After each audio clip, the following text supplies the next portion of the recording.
Welcome everyone to this explainer. It is exceptionally easy to just walk past ancient buildings or look out over these massive, pristine landscapes and just think, wow, pretty scenery, right? We so often treat them like static background noise to our busy modern lives. But today, we're diving into something that forms the absolute foundation of who we are, our national heritage. These aren't just old artifacts or random geographical features. They are the deeply rooted anchors of our identity. They shape how we see ourselves and, honestly, how the rest of the world sees us too. To really unpack all of this, here's our roadmap for today. We'll start by defining our national heritage. Then, we'll look at the types of national heritage, explore Nepal's World Heritage Sites, dig into the economic power of heritage, and finally, talk about protecting our future. All right, let's jump right into part 1, defining our national heritage. So, to really grasp the weight of this topic, we kind of need to reframe our baseline thinking. Heritage isn't just some passive collection of old objects gathering dust in a museum somewhere. It's a living, breathing transfer of human experience. Think of it like a baton in a massive generational relay race. It's this precious gift of knowledge, traditions, and physical spaces handed straight down to us from our ancestors. But here's the catch. This gift comes with strings attached. We don't actually own it. We're just the caretakers.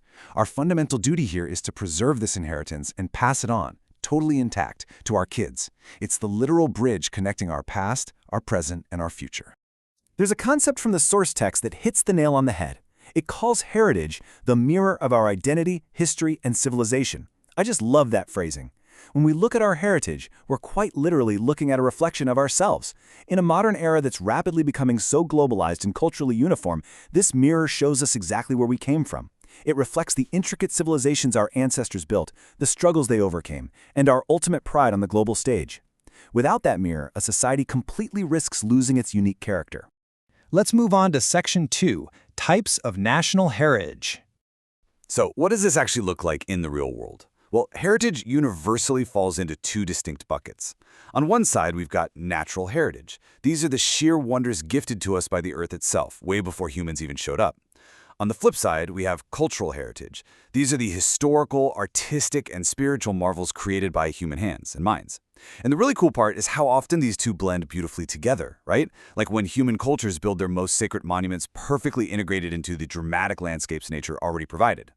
If we look specifically at nature's gifts, the geography of Nepal offers an inheritance that is literally unlike anywhere else on the planet.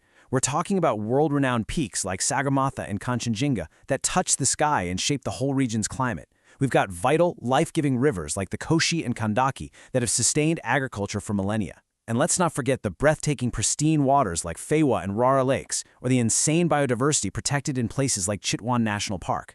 This isn't just a geographical checklist, it's an irreplaceable endowment that defines the physical reality of the nation.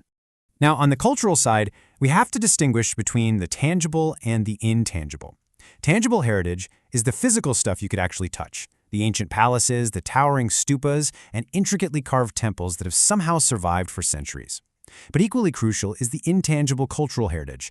I mean, you can't touch a folk song, right? You can't put a spoken language, the energy of a festival like Dashain, or traditional weaving techniques into a glass display case. Yet this intangible spirit is the absolute heartbeat of a community. Think about it. If a temple falls down, it can potentially be rebuilt. But if a language dies, that unique way of understanding the world is gone forever. Let's transition to Section 3, Nepal's World Heritage Sites. Making it onto the UNESCO World Heritage List is a massive, massive deal. This is a prestigious global recognition reserved strictly for sites possessing outstanding universal value to humanity. When UNESCO stamps a location with this designation, the international community is basically saying, hey, this specific place belongs to the history of the entire world, and keeping it safe is essential for all of humankind. It takes local history and elevates it to a shared global treasure. And the footprint of that global significance here is just staggering. We're looking at 10 distinct UNESCO World Heritage Sites, all within one nation's borders. It's an incredible portfolio. You have the deep spiritual resonance of Lumbini, the revered birthplace of Buddha, right alongside sacred pilgrimage destinations like Pashupatinath, Buddhanath, Changunarayan, and Swayambhunath.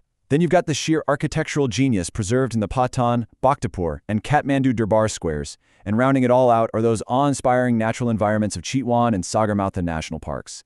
10 sites of monumental importance.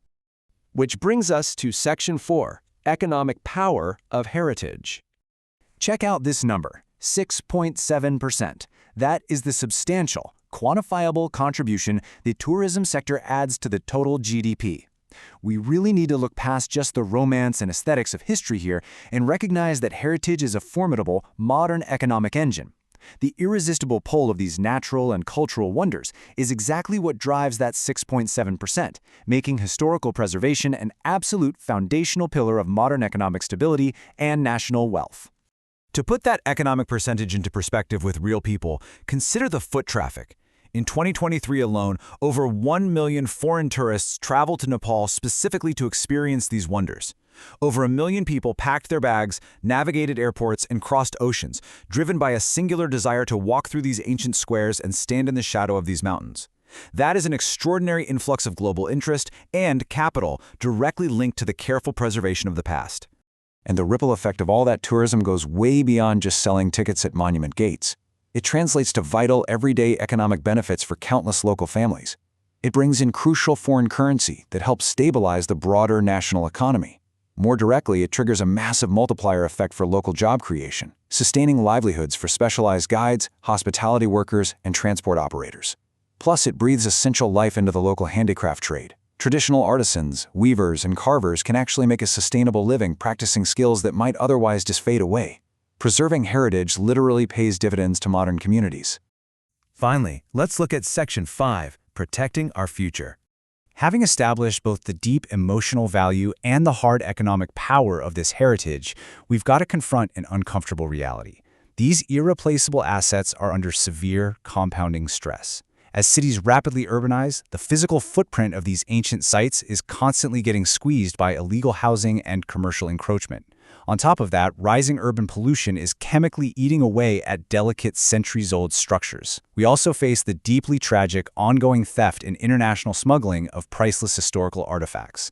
Add in the painful, enduring delays in restorations following the devastating 2015 earthquake, and you can see these aren't just distant problems, they are immediate existential threats to the nation's identity. But hey, the situation is far from hopeless. The source material outlines a structured, achievable roadmap for conservation. First up, public awareness. We have to actively educate citizens, especially the youth, about exactly what they stand to lose. Second, strict laws. We need uncompromising legal enforcement to ensure laws like the Ancient Monument Protection Act actually have some teeth. Third, local participation. When communities take direct responsibility and feel ownership over the monuments in their own backyards, preservation succeeds. And fourth, budget. The government and international bodies simply must allocate the appropriate funds and provide cutting-edge tech for sustainable, historically accurate renovations. We have the blueprint to fix this. As we wrap up this explainer, I want to leave you with a vital question straight from the heart of our discussion today. If our heritage truly is the mirror of our identity, the very reflection of who we are we doing enough to protect that reflection? What personal role will you take to ensure these profound ancestral gifts survive for tomorrow? Whether it's raising your voice for awareness, supporting traditional local artisans, or just treating these sites with a renewed sense of awe and respect, the choice is yours. Thanks for exploring this with us.